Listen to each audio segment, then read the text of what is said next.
Hey, Chris, Liege Games, let's do this. So today we're talking about Akropolis, this 2 to 4 player game from Hatchet Board Games that is a Civ Builder tile placement spatial element style board game in under 60 minutes.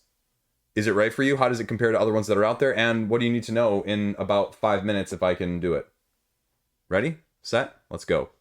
So this is the basic setup for Akropolis for a 2-player game. Starting tile, starting tile, starting stone, starting market. Extra piles over here for the 2-player, and they all have the 2-player plus on the back. There's 3 and 4-player ones as well. You can even use more of them if you just want to do a longer game and build a bigger city. All you're doing is you're taking a tile and placing a tile, a la the sort of the century mechanism from Plan B games, if you're familiar with that. So if I want the first one's always free. If I want one subsequently, I have to play the number of stones to be able to get it in that sense. So right now I could only get the first tile, the second tile. Second player starts out with 2 stones. They can get the first tile, the second tile, the third tile. You have the 5 different colors, and then you have the 5 different colors with stars that are going to multiply the end game points that each of the areas of the same color will give you. Anytime you spatially cover one of the white tiles, essentially it's the quarry, you get additional stones. So that's why it really behooves you to play a spatial element and not just lay them all flat, because otherwise you're only going to be able to take the first one every time.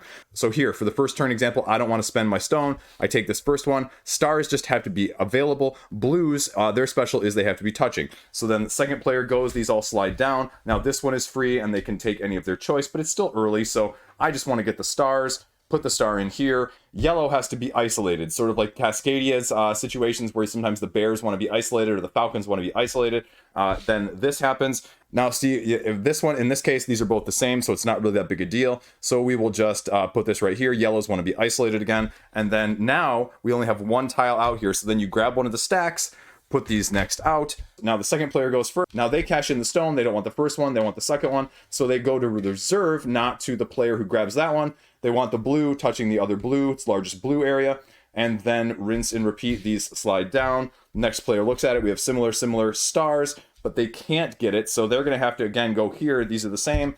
We're going to grab this. And maybe this time, maybe we're going to then cover up something. And we're going to cover up, and this is the rule of covering up. You have to cover up at least 2 tiles. Covering up 2 quarries. So I would get 2 additional stone here. And then second player gets last turn. They're again going to spend their stone and grab this yellow bonus, and they're going to actually not cover anything either in this case, and they're going to put that right there. So then rinse and repeat, go through all the tiles. That's the game in a nutshell. There are scoring little markers right here that tell you what all the scorings of the districts, and they remind you what each one scores like. And then you flip it over to the other side, and there are variants that gives you different ways of scoring depending on if you have more adjacencies, if your group is larger than 10, or if they're adjacent to other tiles. So really straightforward. There you go, the gameplay.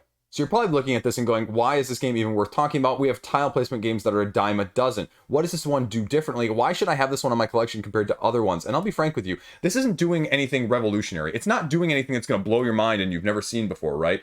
But what it's doing is it's doing things just slightly nuanced different with this sort of triangular shaped hexagonal pattern that you're going to be interlocking and using to build your little town. You're going to be taking sort of a Cascadia-esque approach where each of these different sections is going to have different victory or point conditions that you're going to have to match up. But the spin is that you're also going to have tiles that will give bonuses to that color tile in the first place if you can score it. So you're doing 2 different elements that you're juggling there back and forth. Do I want more of the tile? Do I want more of the bonus? That's going to be the multiplication of said points in the first place.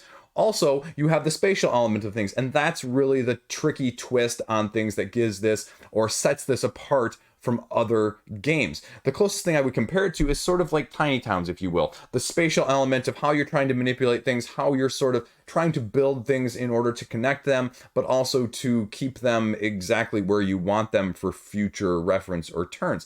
The thing I'll say different though in Tiny Towns is because, I like Tiny Towns. Tiny Towns is an incredibly solid game.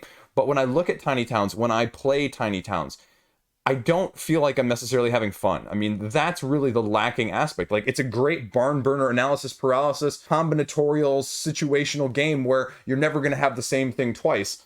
But it almost does it to the extreme, and it becomes sort of a quagmire of trying to figure out where you're at and even trying to see where you're at in comparison to other people is a mess. And I'm not going to say that this is any different in terms of the spatial element. You're not going to be able to tell where you are compared to other people with the end game math quadratic formula that you're going to have to use in that sense. But that's a lesser point, because the fun of making these tiles match and the pattern building and the layering, which ultimately is kind of the make it or break it at times, is going to set you apart from other people. It plays at a kid's level, at family level, and a board game aficionado level, if you will, that is, again, similar to Cascadia and less Tiny Towns, which gives it broader mass appeal in that way.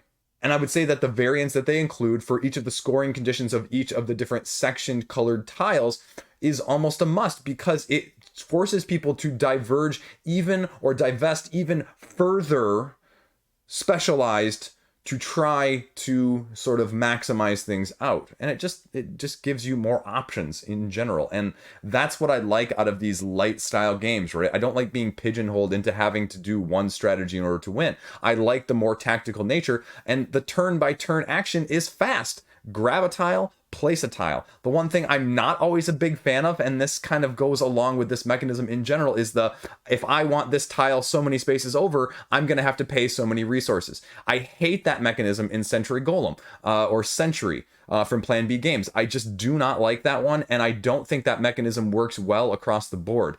This is slightly better because it automatically only puts out 4 tiles and it doesn't refresh them in between rounds. So you're only going to have certain options, and it forces you to be more tactical, but it still can put you at a disadvantage if the wrong tile just comes out at the wrong time or the right time. And it doesn't eliminate the fact that if you want to have some hate drafting there, where I know you're going for purple, so I'm going to grab the purple star tile so you can't get it. I mean, you can't eliminate that with this, and so you may not like it from that aspect as well. But because it plays so quickly, you're not ever going to be feeling like, oh my gosh, this is a slog, right? This game plays incredibly, incredibly quick. This is probably a faster tile placement game than Land vs. Sea, the one I really liked from 2021.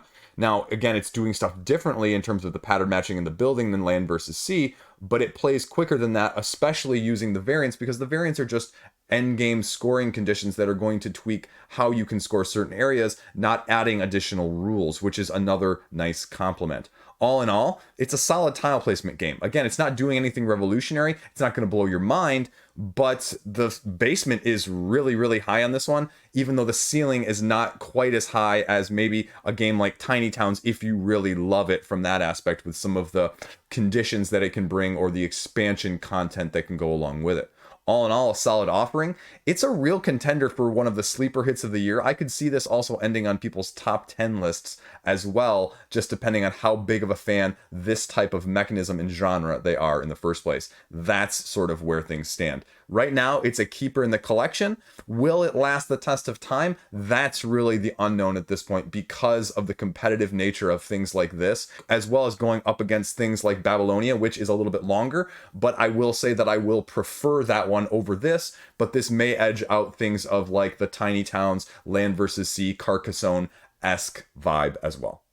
There you go. Everything you need to know, all in a short video for Akropolis. Thanks for watching. Stay classy. See you around.